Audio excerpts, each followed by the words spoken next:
Май Стефан вече се ходи. Направо. Боже, Боже.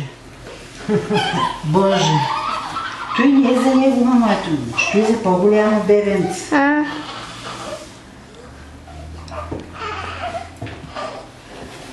Твоето маничко още. Както да е, какво да правим? Викаш комплектче да върви. Да.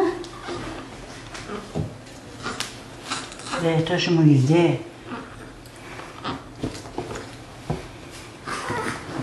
Чорапки има ли? Да, има е. Егаде. Стефан го си го записала, а пък като турчен го обличаш. Мюсюлмани ли сте? Не сме мюсюлмани.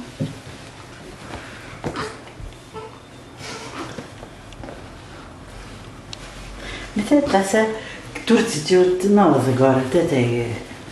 Я зато и пъти. И българско има. Може би те е решил, че ти. Хубаво име, хубаво Стефан. Хубаво име, българско име, на мъжко име, аз са.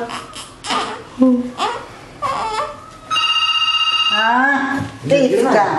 Да дигай. Дигай, сега начам. Дигам телефони. Не да обично време. Да, облича едно бебенце, да, изписва. Последното бебе май се тръгва. Да. Май, той как? И как да го направя според тебе? Кажи ми. Ако го направиш, ще му оголя тук. Да, така да, това не е за беби. Голямо. Да.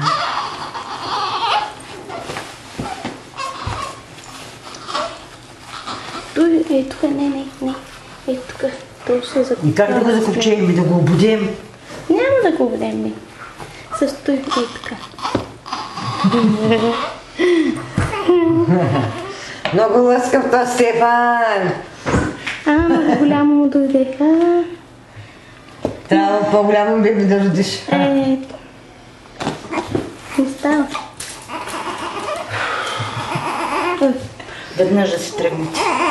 Ще каже, Господи! Тръгваме сте сега. Гледай, вижте каква малка. И той нещо трябва да го промушиш при детето. И то не може да се промушва, най-че направо. Виж, ладай сега.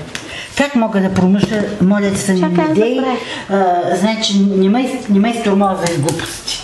Добре, То не може, това е много дебело за това, нали разбираш? Да. Не можа да му дадеш нещо по-хубавичко, ами... Да, сложи му...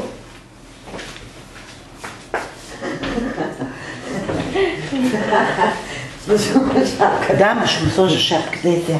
Перото. Ужас. Да, хубаво, ама това не е за Стефчо. Що става? Тук има. Дебело, това е за някой... че не се вижда. Аз за това ти казах. Дай да му сложим шапката. Търче на перото. Той не е за... Гледай се. И той, какво ще го прави Стефчо? Той да седи. Майко мила. Направо да се кръста и да ли се ли кръста.